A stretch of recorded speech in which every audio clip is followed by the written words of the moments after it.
Hello. Well, as you can see, I have the side door in, and I finally put the top wall in.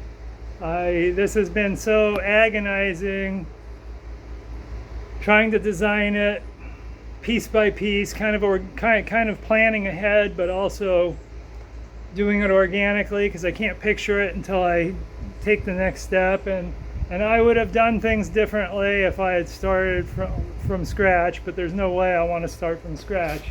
So I went ahead and copied the bottom hatch to the top. A window, I already got a window on order from AliExpress, so I'm going to put one here. It's going to be 300 millimeters high and 900 wide, so it'll just go right in the middle. And this section right here, I'm going to have to flash over these hinges to make a little rain drip, and then put kind of a weather stripping, that's brush weather stripping on the side here. But this, I'm not planning on opening this very often.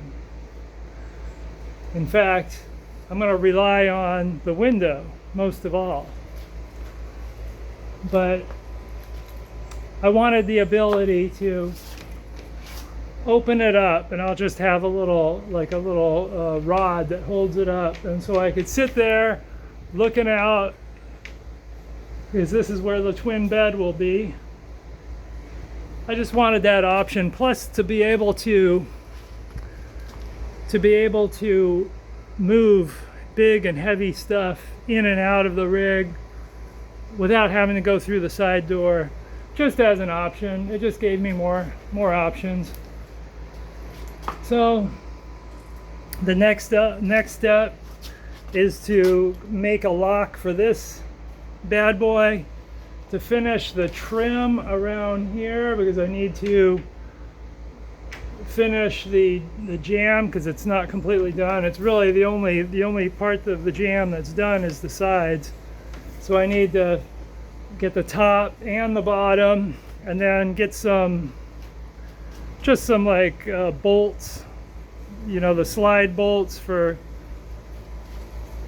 like a lock, and have like 3 of them, and that would be how I unlock this bad boy. And then of course weather stripping all around, and then flashing.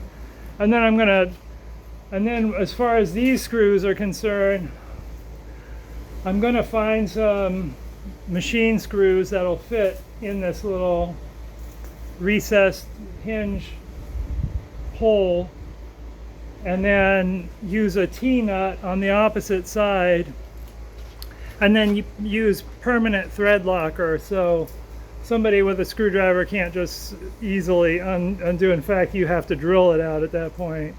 At that point, you might as well just use a hole saw.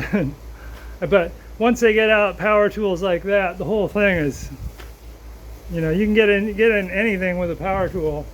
I just want to prevent casual theft.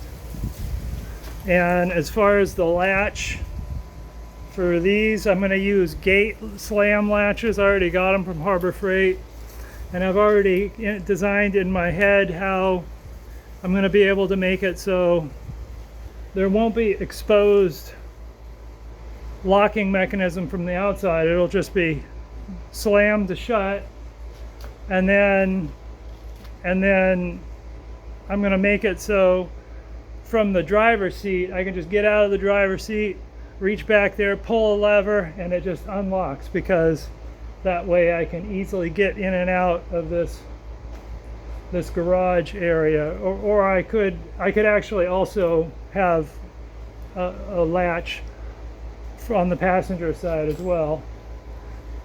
And so it's coming together. I got the next step is to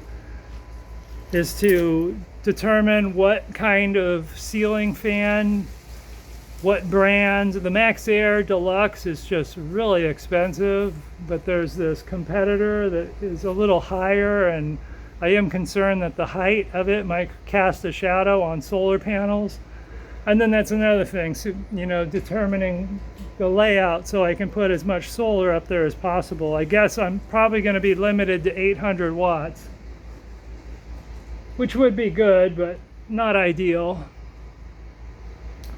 And then when I get that, I also got to secure lights for the ceiling up there. I'm probably going to have 4 lights, like puck lights, recessed in the ceiling.